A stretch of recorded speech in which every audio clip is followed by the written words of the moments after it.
Vamos a dar comienzo a la resolución del problema número 1 de la guía de transporte de carga en electrolitos. El problema número 1 dice: para el mercurio a 0 grados Celsius, la conductividad es igual a 1,062963 por 10 a la 6 Siemens por metro. Si la resistencia de una celda que contiene mercurio es 0,2431 ohms, ¿cuál es la constante de celda? Recordando algunos conceptos teóricos, sabemos que en un conductor metálico la totalidad de la carga es transportada por los electrones, mientras que en una solución de electrolitos la carga es transportada por los iones, es decir, aniones y cationes que forman parte del electrolito. En ambos casos se define a la resistencia como el producto de la resistividad por el cociente entre la longitud y el área del conductor metálico o la celda que contiene la solución de electrolitos. Las unidades correspondientes para este parámetro son ohm o su igual Siemens a la menos 1. Por otro lado, se define a L como la conductancia de una solución de electrolitos, igual a la inversa de la resistencia. Las unidades para este parámetro es igual a Siemens.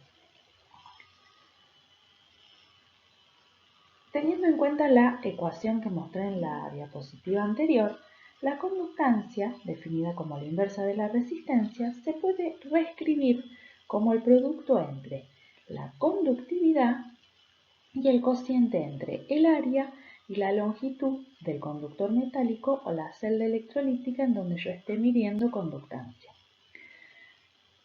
Repitiendo, la conductividad tiene unidades de Siemens sobre metro o Siemens por centímetro y A sobre L representa lo que se conoce como constante de celda.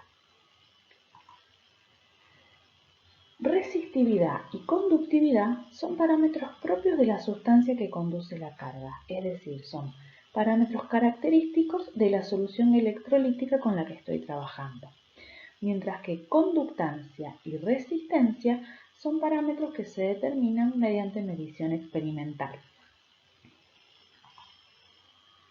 La constante de celda, por lo tanto, dependerá del equipo con el que se lleve a cabo la medición de la conductancia y es directamente proporcional a las características geométricas de la celda con la que yo esté trabajando. Si consideramos a la celda electrolítica como un rectángulo, dicha celda tendrá una determinada longitud L y una determinada área A. Según la definición de conductancia expresada anteriormente, la constante de celda es igual al cociente entre el área y la longitud de dicha celda. Como consecuencia, las unidades para esta constante de celda serán metros o centímetros. Sin embargo, podemos encontrar expresada la constante de una celda como la inversa de la longitud por el área. En este caso, las unidades correspondientes serán metro a la menos 1 o centímetro a la menos 1. ¿Esto qué quiere decir? Que, por definición, la constante de celda es el cociente entre el área y la longitud de una celda o un conductor. Sin embargo, podemos encontrar expresada la constante de celda como la inversa de la anterior. Entonces, es muy importante saber cómo está expresada la constante de celda a la hora de resolver los problemas de este tema, ya que de la misma dependerán las unidades de la conductancia que yo tenga que calcular. Volviendo al problema, si la resistencia del mercurio es igual a 0,2431 ohms, y teniendo en cuenta que la conductancia es la inversa de la resistencia, haciendo esa cuenta, me queda que la conductancia del mercurio es igual a 4,1135 Siemens. Teniendo en cuenta que la conductancia es igual al producto de la conductividad por la constante de celda expresada como el cociente entre el área y la longitud de dicha celda, y sabiendo que la conductividad del mercurio es 1,062963 por 10 a la 6 Siemens por metro, despejando, la constante de celda es igual a 3,8698 por 10 a la menos 6 metros. Como se puede observar, debido a que la unidad de esta constante de celda calculada es metro, la misma se encuentra definida como el cociente entre el área y la longitud de la celda con la que se trabajó. Si yo la quisiese expresar como el cociente entre la longitud y el área, el valor de dicha constante de celda sería la inversa del valor obtenido, es decir, 2,6 por 10 a la 5 metro a la menos 1. Ítem B. Si la misma celda se llena ahora con una solución de cloruro de potasio 0,40 molar a 0 grados, la resistencia de la celda es 3,966 por 10 a la 4 ohms. ¿Cuál es la conductividad de la celda con la solución de cloruro de potasio? Ahora, esta misma celda que antes tenía mercurio se llena con una solución electrolítica de cloruro de potasio 0,40 molar. Teniendo en cuenta los datos del enunciado, la conductancia para esta solución electrolítica de cloruro de potasio va a ser igual a 2,5214 por 10 a la menos 5 Siemens. Recordando que la conductancia es el producto de la conductividad por la constante de celda, sabiendo que la constante de celda la calculamos en el ítem anterior, es 3,8698 por 10 a la menos 6 metros, reemplazando, podemos calcular la conductividad de la solución electrolítica de cloruro de potasio 0,40 molar, que es igual a 6,516 Siemens por metro o 6,516 Siemens por metro a la menos 1. La conductividad molar de la solución de cloruro de potasio. Se define a la conductividad molar de una solución como el cociente entre la conductividad y la concentración de la solución de electrolitos.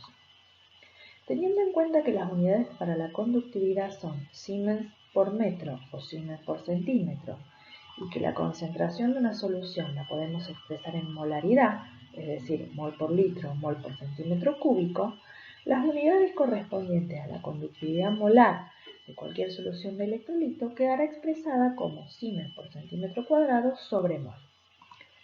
Por lo tanto, teniendo en cuenta la definición de conductividad molar, y volviendo a los datos del problema, la conductividad molar de la solución de cloruro de potasio 0,40 molar será igual al cociente entre la conductividad que tenía dicha solución y la concentración de la solución de cloruro de potasio, es decir, 6,516 Siemens por metro dividido 0,40 mol por litro.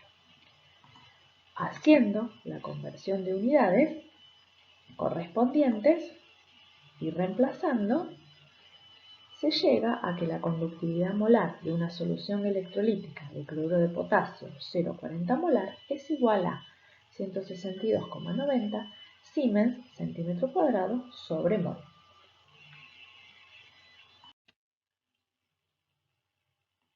Ítem B. Si el área promedio de la sección transversal de la celda es 0,9643 milímetros cuadrados, ¿cuál es la distancia efectiva entre los electrodos? Entonces, para poder resolver este ítem del problema debemos recordar las características de una celda electrolítica. Anteriormente había dicho que en la celda electrolítica uno puede conocer la longitud y el área de la misma. Si el área es 0,9643 milímetros cuadrados y la constante de celda, es la que habíamos calculado al inicio, es igual a 3,8698 por 10 a la menos 6 metros, haciendo una conversión de unidades y pasando todo a centímetros,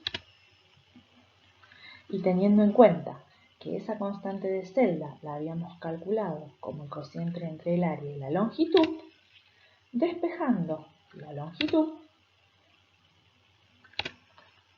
podremos calcular la distancia que existe entre los electrodos. En este caso, esa longitud es 24,9 centímetros. ítem B. ¿De qué manera podría independizar la conductancia de la concentración? Diagrame una experiencia para ello. Teniendo en cuenta que la conductancia depende de la conductividad y que la conductividad depende de la concentración, para independizar conductancia de concentración, lo que debemos hacer es trabajar con conductividad molar. Sin embargo, la conductividad molar también depende de la concentración. Recordemos que se define como el cociente entre conductividad y concentración. Entonces, ¿qué hacemos? Para poder independizar a la conductividad molar de la concentración, se define lo que se conoce como conductividad molar a dilución infinita, que sería el límite de la conductividad molar cuando la concentración de la solución tiende a cero. ¿Esto qué quiere decir? La conductividad molar a dilución infinita es la conductividad que tiene una solución de electrolitos cuando no existen interacciones entre las partículas que la forman. Esa conductividad molar a dilución infinita se dice que es independiente de la concentración.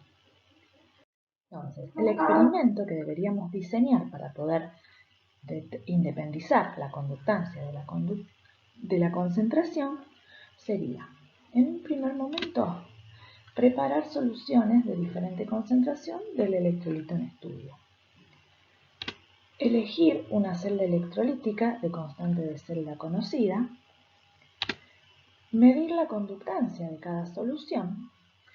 Con estos datos, calcular la conductividad de cada solución y la conductividad molar de cada solución.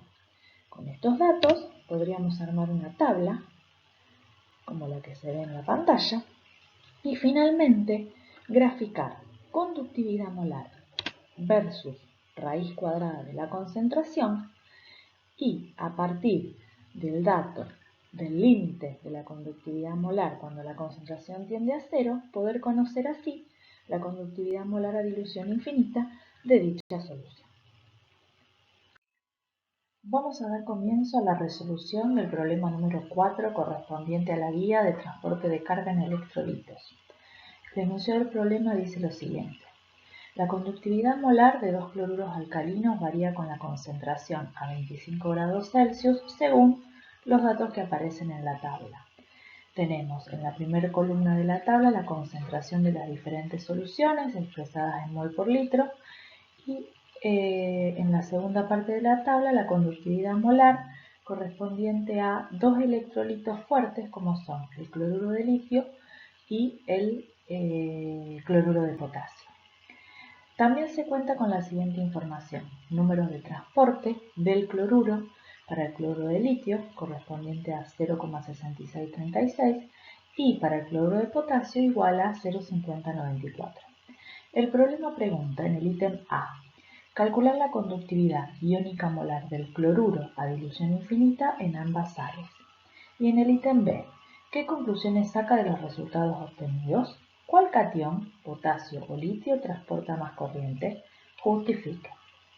Entonces, para comenzar con la resolución del problema, debemos retomar algunos conceptos teóricos. Se define al número de transporte del anión y o catión que forman un electrolito como la fracción de corriente que transporta cada uno de los iones, ya sea anión o catión, que forman dicho electrolito.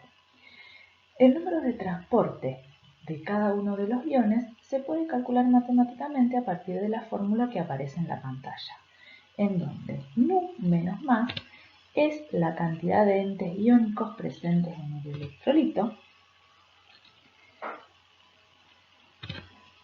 Este parámetro corresponde a la conductividad iónica molar de los iones a dilución infinita, es decir, la cantidad de carga que transporta cada uno de los iones que forman dicho electrolito en condiciones en donde no aparecen interacciones, es decir, a dilución infinita. Y esto es la conductividad molar a dilución infinita del electrolito en donde cada uno de los iones está formando parte. Entonces, para aclarar un poco más esto, vamos a ver un ejemplo. Supongamos que nosotros tenemos una solución de cloruro de calcio. Por cada mol de cloruro de calcio vamos a tener un ente calcio y dos entes cloruro. Entonces, el número de transporte para el ion calcio va a ser igual al nu de calcio por la conductividad iónica molar del calcio sobre la conductividad molar a dilución infinita del cloruro de calcio. Dado que por cada mol de cloruro de calcio tenemos un calcio presente, la fórmula queda expresada de esta manera. El número de transporte para el ion cloruro va a ser número de entes cloruro por la conductividad iónica molar a dilución infinita del cloruro sobre la conductividad molar a dilución infinita del cloruro de calcio. Dado que por cada mol de cloruro de calcio existen dos entes cloruro, la expresión final para el número de transporte del cloruro en esta sal va a ser igual a 2 por la conductividad iónica molar del cloruro sobre la conductividad molar a dilución infinita del cloruro de calcio. ¿Qué es lo importante a tener en cuenta aquí? Que la conductividad iónica molar a dilución infinita, ya sea del anión o del catión que está formando parte de ese electrolito, es única para cada ion, es decir, es independiente del electrolito donde se encuentre. Dicho en otras palabras, la conductividad iónica molar del cloruro va a ser siempre la misma independientemente de que se encuentre en cloruro de calcio, en cloruro de litio o en cloruro de potasio. Por el contrario, el número de transporte de los iones que forman parte de un electrolito sí dependen del electrolito. ¿Por qué? Porque dicho valor se va a ver afectado por la presencia del contraión presente en dicha sal. Volviendo entonces al problema, lo que debemos hacer en primera instancia es, a partir de los datos de la tabla, graficar para cada electrolito, es decir, cloruro de litio y cloruro de potasio, la variación de la conductividad molar con la raíz cuadrada de la concentración. Si hacemos eso, en el caso del cloruro de litio, se obtendrá una curva como la que aparece en pantalla y los datos de la misma se podrán ajustar a una regresión lineal. A partir del valor de la ordenada al origen de dicha regresión lineal, podremos obtener lo que sería la conductividad molar a dilución infinita del cloruro de litio. En este caso, el valor es 113,06 Siemens por centímetro cuadrado sobre mol. Haciendo el mismo análisis para el cloruro de potasio, se obtiene una conductividad molar a dilución infinita de 147,69 Siemens por centímetro cuadrado sobre mol.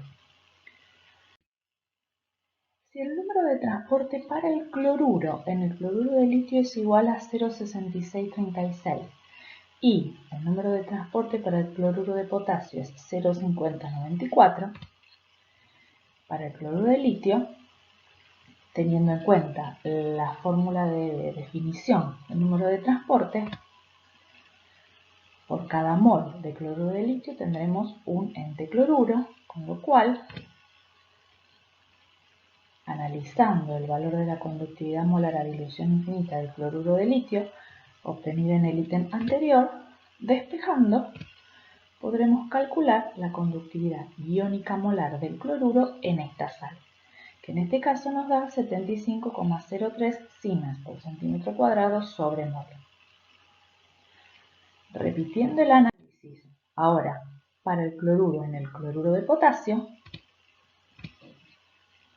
y teniendo en cuenta el valor de conductividad molar a dilución infinita del cloruro de potasio, calculado gráficamente en la transparencia anterior, despejando y reemplazando, llegamos a que la conductividad molar a dilución infinita del cloruro en el cloruro de potasio también es 75,03 Siemens por centímetro cuadrado sobre mol. Con lo cual, la conductividad iónica molar del cloruro, independientemente de la sal en la que esté formando parte, va a ser la misma. En este caso, 75,03 Siemens por centímetro cuadrado sobre mol. Esto entonces, ¿qué nos permite concluir? que la conductividad iónica molar del cloruro es la misma en cualquiera de ambas sales, lo que confirma lo que dijimos anteriormente, que este parámetro es único y característico para cada ion, independientemente del electrolito en donde se encuentre. Lo otro que preguntaba el problema era, ¿cuál catión, potasio o litio, transporta más corriente? Para poder contestar esto, debemos analizar los números de transporte de ambos iones, ya sea del cloruro como del potasio y del litio. Entonces, si el número de transporte del cloruro en el cloruro de litio era igual a 0,6636, significa que el cloruro en el cloruro de litio transporta, o es el encargado de transportar, el 66,36% del total de la carga. Con lo cual, el litio en el cloruro de litio transportará el resto, es decir, 100 menos el 66,36%. Esto da un valor de 33,64% del total de la carga.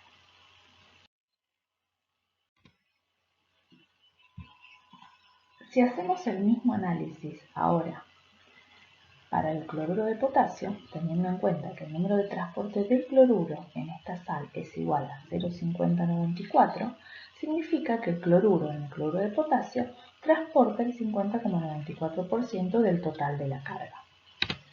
Por lo tanto, el potasio transportará la diferencia, 100 menos 50,94. Esto da un valor de 49,06% del total de la carga. Por lo tanto, el potasio transportaría más carga que el litio. Es importante entonces recordar que el número de transporte, ¿sí?, ya sea para el anión como para el catión, es un número adimensional y que la suma de los números de transporte del anión más la del catión siempre tiene que ser igual a 1.